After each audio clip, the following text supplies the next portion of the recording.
ஒரு பணக்கார வியாபாரி தனக்கு அடுத்தது வியாபாரத்தை யார் பார்த்துக்க போகிறா, யார்கிட்ட ஒப்படைக்கலாம் அப்படிங்கிற குழப்பத்தோட தன்னோட 3 பசங்களையும் கூப்பிடுறாரு. கூப்பிட்டு அவங்களுக்குலாம் ஒரு டெஸ்ட் வைக்கிறாரு. யார் இதில் பாஸ் ஆகுறீங்களோ அவங்களுக்கு தான் என்னோட வியாபாரம் அப்படின்னு சொல்லி அந்த பிஸ்னஸ் எல்லாம் தரேன் அப்படின்னு சொல்கிறாப்புல.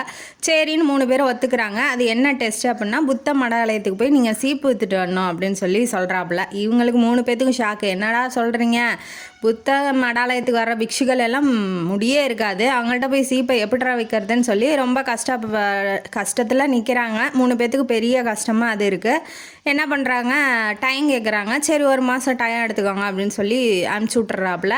இப்போ 1 மாதம் கழித்து பையன் வரான். நீ எத்தனை சீப்பு விற்றுருக்க அப்படின்னு சொல்லி கேட்குறாப்புல. நான் வந்து 2 சீப்பு விற்றுருக்கேன்பான்னு பெருமையாக சொல்கிறாரு. சரி எப்படி விற்ற அப்படிங்கும் போது, சீப்பு தலைக்கு மட்டும் சீவிக்க வேணாம், உடம்பு எங்கேயாவது அரிச்சா அங்கெல்லாம் சொரிஞ்சிக்கிறதுக்கு யூஸ் பண்ணிக்கோங்க அப்படின்னு சொல்லி விற்றுருங்க. 2 பேர் வாங்கிட்டாங்க அப்படின்னு சொல்கிறான். சரி ஓகே, அடுத்த பையன்கிட்ட போகிறாப்புல. 2வது பையன்கிட்ட அவர்கிட்ட என்ன, நீ எத்தனைப்பா விற்றுருக்காங்க போது, நான் 10 சீப்பு விற்றுட்டேன்ப்பா. அப்படியே 10ஆப்பா எப்படிப்பா அப்படின்னு சொல்லி கேட்கும்போது, இல்லைப்பா அங்கே போகிற வர்றவங்கலாம் இப்போ மடாலயத்துக்கு பிக்ஷுகள் மட்டும் இருக்க மாட்டாங்க இல்லையா, போகிற வர்றவங்கலாம் தூசி தலையில் தூசிலாம் இருந்தால் புத்தர் கோச்சிக்குவார், அதனால நல்லா சீப்பு வாங்கி சீவிட்டு போங்கன்னு சொல்லி விற்றுட்டேன்ப்பா அப்படின்னு சொல்கிறான். சரி ரொம்ப சந்தோஷம்பான்னு சொல்லிட்டு 3வது பையனை கூப்பிட்றாப்புல. 3வது பையனை கூப்பிட்டோன்னே, நீ எத்தனைப்பா விற்றுருக்கும் போது, நான் 1000 சீப்பு விற்றுட்டேன்ப்பா அப்படிங்குமா. அவருக்கே ஆச்சரியம், 1000மா எப்பட்றா அப்படின்னு சொல்லி கேட்குறாப்புல. அதுக்கு அந்த பையன் என்ன சொல்கிறான்னா, நான் வந்து புத்த மடாலயத்து மேனேஜ்மெண்ட்டு மாதிரி இருக்கும் இல்லையா, அந்த மேனேஜர் பிக்ஷுக்கிட்டே நான் போயிட்டு இங்கே நிறையா பேர் நன்கொடை தருவாங்க இல்லையா,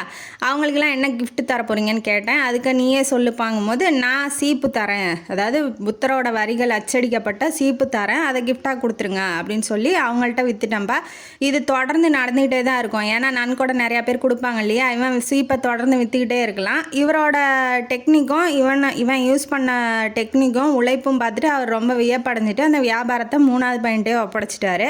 அதே மாதிரி தான் வாழ்க்கையிலையும் நமக்கு கஷ்டம்னு வந்து அது பெருசாக தான் நமக்கு தெரியும். அந்த கஷ்டம் தான், ஐயோ அது வந்துருச்சே என்னடா பண்ணுறது அப்படின்னு சொல்லி திக்குமுக்காடி நிற்காம அதுலேருந்து எப்படி மீளலாம். ஃபஸ்ட்டு பையன் அவனுக்கு தெரிஞ்ச ஒரே வழியை யூஸ் பண்ணான், ஓரளவுக்கு முன்னேறிட்டான். 2வது பையன் என்ன பண்ணுறான், போகிற வரவங்கள்ட்டெல்லாம் தன்னோட புத்திசாலித்தனத்தையும் தன்னோட அந்த ஒரே நோக்கத்தோடு இல்லாமல் வேறு நோக்கம் யூஸ் பண்ணி அந்த சீப்பை விற்றுருக்கான். 3வது பையன் அதை விட ஒரு படி மேலே போய் தன்னோட உழைப்பையும் போட்டு அந்த சீப்பை விற்றுருக்கான். அதே மாதிரி தான் கஷ்டம்னு வந்துட்டா ஒரே நோக்கத்தோடு இல்லாமல் மற்றவங்கள்ட்ட அபிப்பிராயம் கேட்டோ இல்லை அந்த கஷ்டத்துலேருந்து எப்படி மீளலாம் அப்படிங்கிற ஒரு புத்தியும் யூஸ் பண்ணிங்கன்னா உங்கள் வாழ்க்கையில் கஷ்டங்கிறது அதிகமாக இருக்காது. இருந்தாலும் அதுலேருந்து மீள்றதுக்கான வழி உங்களுக்கு தெரியும் அப்படிங்கிறது இந்த கதையோட கருத்து. இந்த கதையும் காணொலி உங்களுக்கு பிடிச்சிருந்தா லைக் பண்ணுங்கள், ஷேர் பண்ணுங்கள், சப்ஸ்கிரைப் பண்ணுங்கள், கமெண்ட் பாக்ஸில் கமெண்ட் பண்ணுங்கள். நன்றி மக்களே.